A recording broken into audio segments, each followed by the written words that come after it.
kwenye msiba ataenda nani? Kwani tunaishi katika mfaini kweli? Tunaamini katika faini?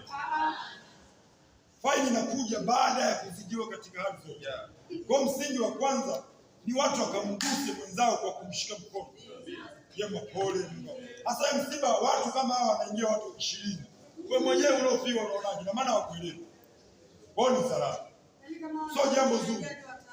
Kwa hiyo sasa tunasema faini ni 10,000 sawa. Mwisho mara ngapi mtu anatakiwa kufanya nini?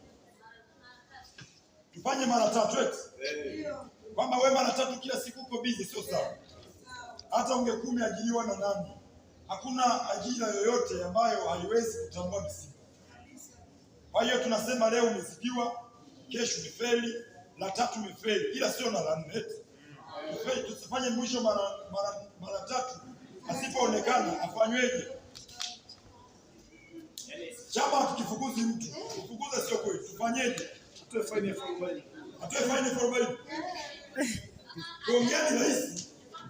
Utakapopiga spana msione kama tunakuja. Atoe shilingi ngapi? Atoe ngapi?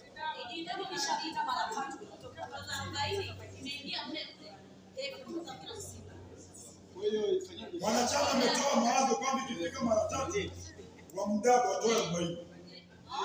Yani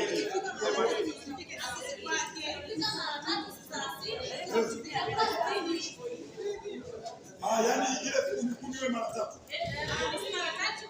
Mara ya 4 kama hakufika tena, ikitoka maana 40 mara 2. Sasa kumbe nyewe mjanielewa. Inamaanisha hivi, mtu hajahudhuria mara ya kwanza, mara ya pili na mara ya 3. Na hizo siku zote anaendelea kutoa faini. Kwa hiyo je, tunaishi kwa kutegemea ile faini au tunahitaji uwepo wake? Yaani hiyo yote mara 3 yeye ananibaga tu. Kwa mimi wazo langu na mimi kwa sababu na sisi hatunyimi haki, si ndio? Na mimi na mapendekezo. Mimi nafikiri yeye ambaye atakuwa mara 3, yeye anatumaga tu yeye.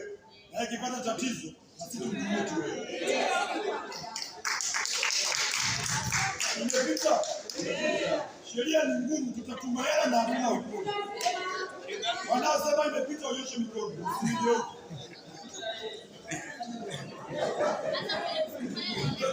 Haya, tumepita.